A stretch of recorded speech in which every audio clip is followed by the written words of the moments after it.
বাবা, দেখলে আলোটা নড়ছে। হ্যাঁ, এ আলো কোনো সাধারণ জিনিস না। আমি বলছি এটা ভালো কিছু না। কেউ জাদু করছে নিশ্চয়।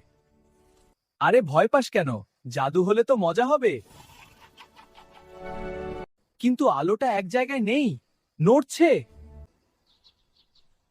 হ্যাঁ, যেন কেউ ইচ্ছে করে আমাদের ডাকছে।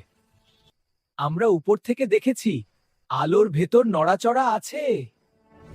যাই হোক, আমাদের দেখতেই হবে। সবাই আমার পেছনে থাকো, একা যাওয়া ঠিক না।